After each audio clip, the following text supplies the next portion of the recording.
pertama-tama kita persiapkan dulu komponen-komponen saku. Kemudian lekatkan Vaseline pada komponen yang berukuran 18 x 10 cm dengan arah serat lurus dan arah serat serong.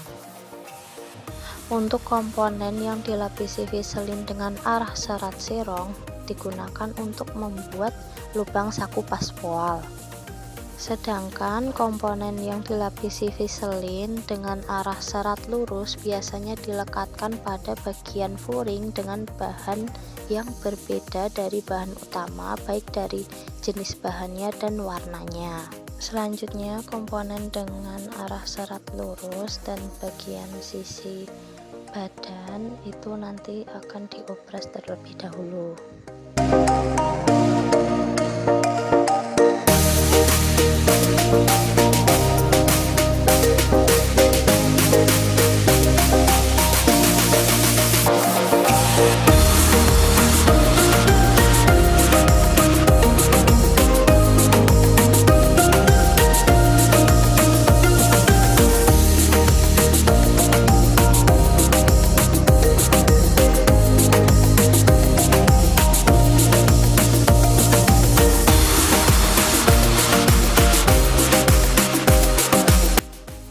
Kemudian komponen kain berukuran 18 x 10 cm akan dilekatkan pada bagian furing.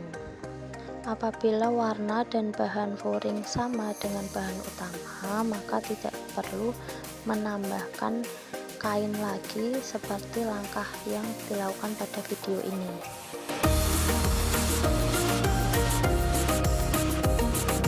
Kemudian jahit sisi kedua komponen tersebut yang nantinya akan membentuk garis hias princess yang biasanya ada pada blazer ataupun jas.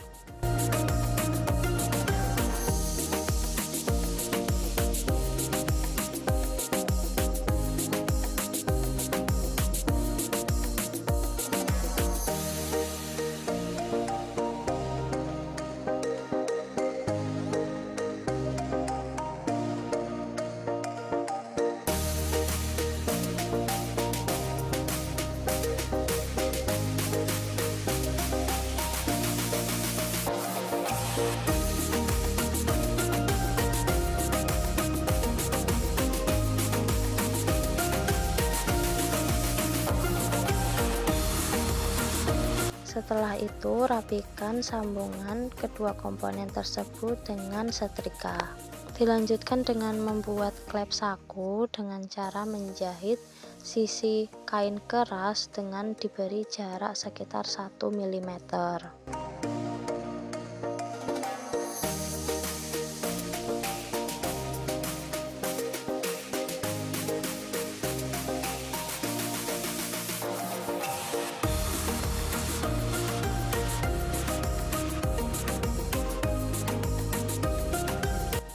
Selanjutnya balik klep saku sehingga bagian baik kain terlihat dari luar.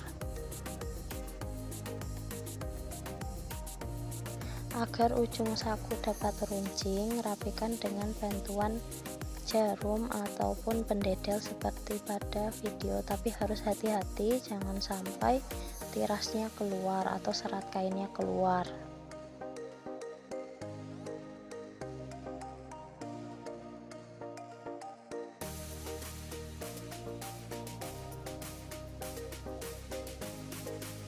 Setelah klep saku selesai dibalik, kemudian dirapikan dengan menyetrika.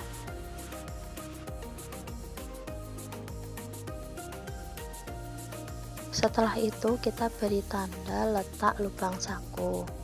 Karena komponen ini menggunakan pola badan pada bagian pinggang sampai panggul, maka letak lubang saku itu dari bagian pinggang turun ke bawah sekitar 6 cm. Biasanya patokan titik awal lubang saku itu dari bagian garis hias princess ke tengah muka sekitar 2 cm. Kemudian apabila lubang saku selebar 13 cm, maka sisa 11 cm itu diukur dari garis hias princess menuju ke arah sisi.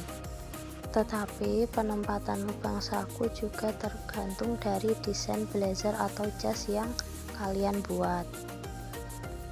Beri tanda garis lubang saku menggunakan kapur jahit dengan lebar 13 cm.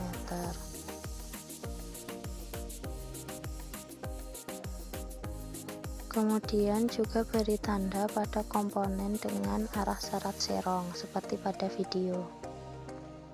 Caranya adalah dengan membagi komponen menjadi dua bagian sama besar. Apabila tingginya 10 cm, maka garisnya nanti diletakkan di garis dengan ukuran 5 cm. Kemudian untuk lebarnya juga menyesuaikan garis tengah-tengahnya. Apabila lebar komponen 18 cm, maka garis tengahnya ada di 9 cm. Kemudian nantinya dibentuk garis ke kanan 6,5 cm, ke kiri 6,5 cm dari titik tengah.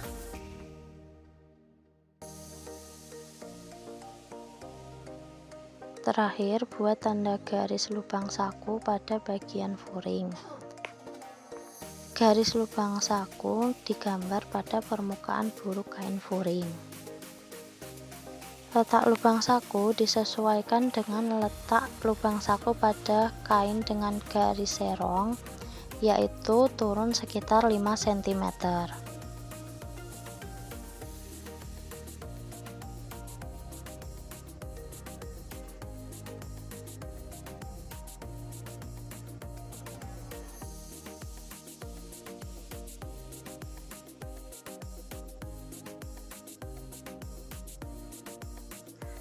Setelah garis lubang saku digambar, kemudian tambahkan garis bantu dengan ukuran dari garis bantu ke atas setengah cm dan ke bawah juga setengah cm.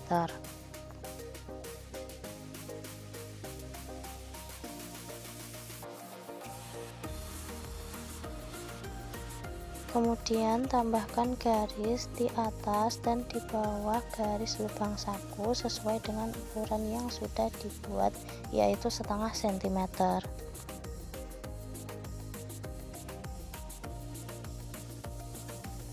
Susun komponen dari bagian bawah sendiri adalah komponen badan dengan baik kain menghadap ke atas, disusul dengan bagian serong bagian buruk menghadap ke atas, dilanjutkan dengan komponen furing dengan bagian buruk juga menghadap ke atas. Agar garis lubang saku dari ketiga komponen tersebut dapat diletakkan sejajar, maka dapat dibantu dengan bantuan jarum pentul seperti pada video.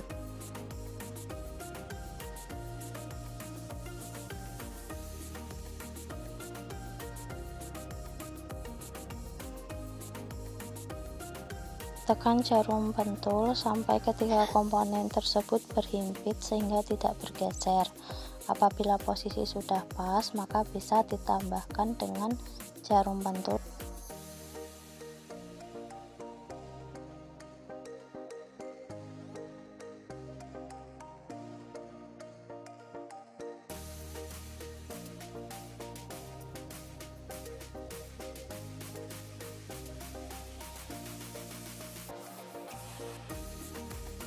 Kemudian jahit pada bagian atas dan bagian bawah.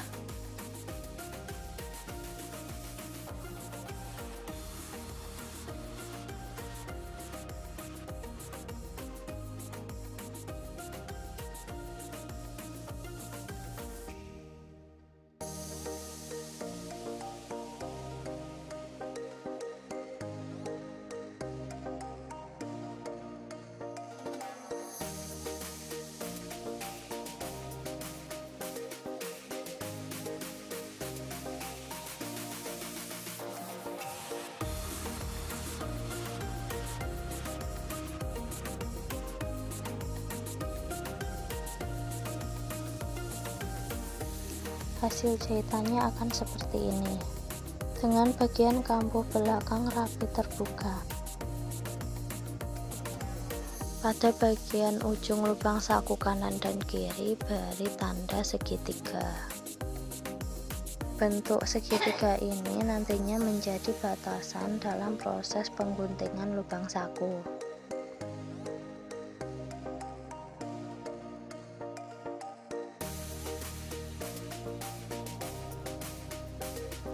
Proses membuat lubang pada kain ini bisa dimulai dengan menggunakan penedel untuk mengawalinya dan dilanjutkan dengan gunting. Disarankan menggunakan gunting dengan ujung tajam sehingga dapat langsung menggunting dalam satu kali cekrisan. Ketika menggunting, perhatikan agar ujung guntingan tidak mengenai jahitan yang sudah kita buat.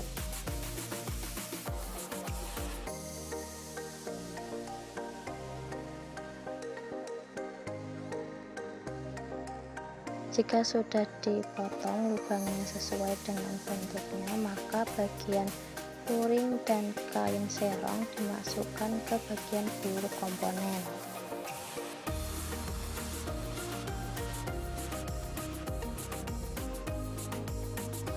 Kemudian rapikan bentuk lubang saku.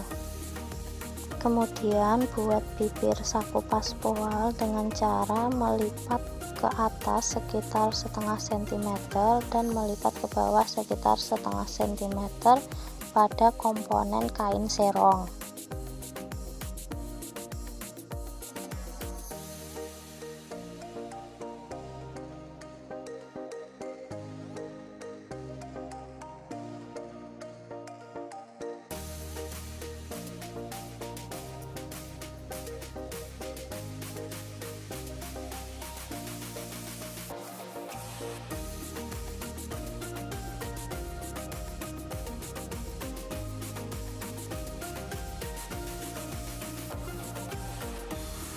Jangan lupa rapikan bentuk bibir saku paspoal sehingga ukuran dan bentuknya bisa sama atau simetris bagian atas dan bawah dengan bantuan medlin atau alat pengukur seperti penggaris.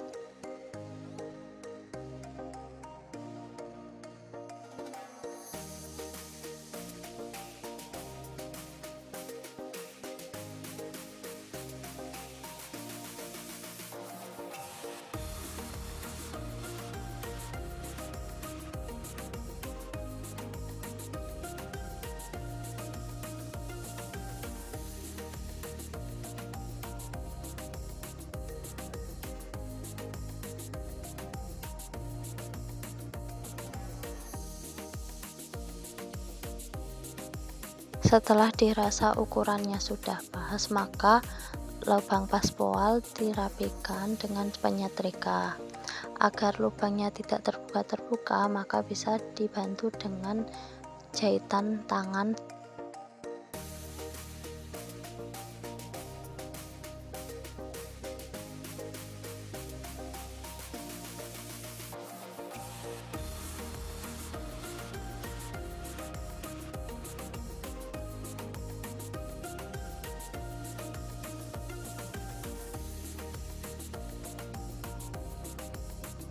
Setelah lubang paspoal selesai dirapikan, maka tambahkan klep atau penutup saku dengan bagian yang dilapisi kain keras berada di bagian atas.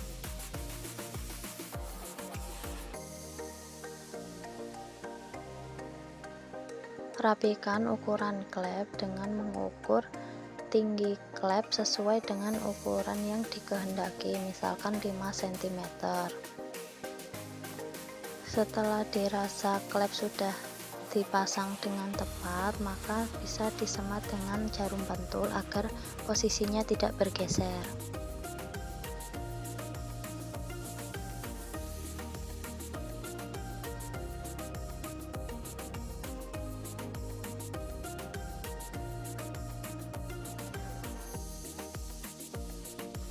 Kemudian jahit bagian atas klep pada bagian gambar di atas, yaitu pada sela-sela jahitan cekrisan yang tadi sudah dibuat.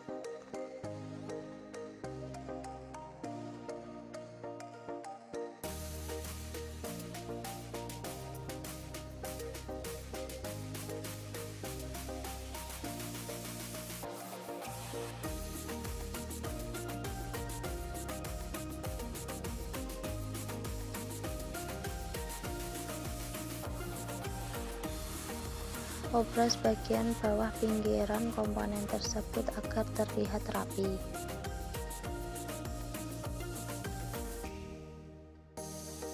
Kemudian agar bibir saku paspoal bagian bawah tidak bergeser, maka juga dijahit pada bagian sela-sela cekrisan yang tadi kita buat.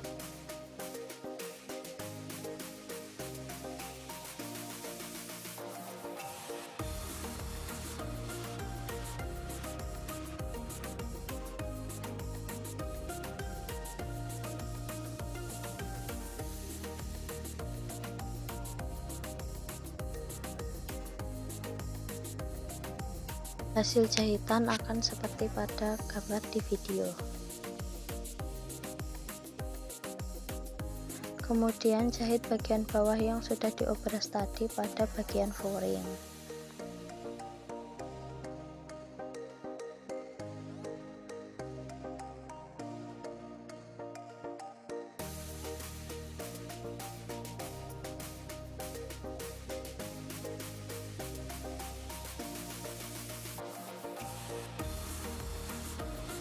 Lipat furing ke atas sehingga akan membentuk kantong saku.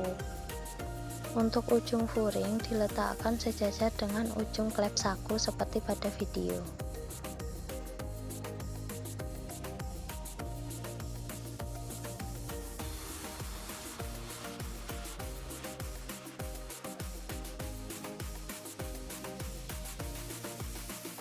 Kemudian jahit kantong tersebut pada bagian sela-sela cekrisan bagian atas.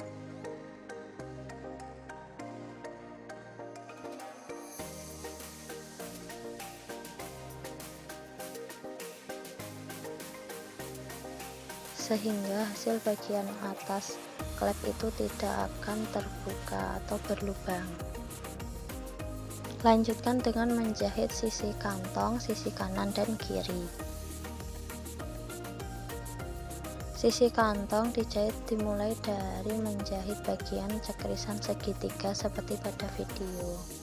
Jahitan tersebut akan menutup sisi lubang saku, kemudian pada bagian sisi kantong saku akan dijahit melebar sehingga ruangan untuk sakunya itu juga akan lebar.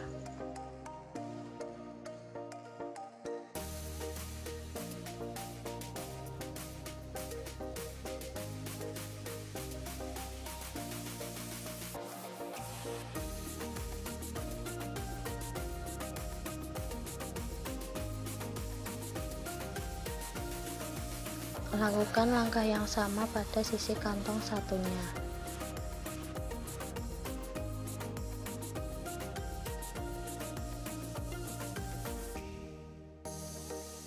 Dengan begitu kantong saku selesai dijahit, dengan bagian dalam itu akan tetap terlihat seperti menggunakan bahan yang sama sehingga terlihat rapi.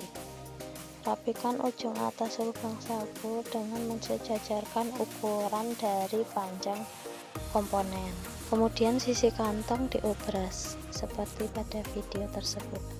Terakhir, rapikan fragmen saku dari benang-benang yang tidak terpakai. Fragmen saku paspoal dengan klep selesai dibuat.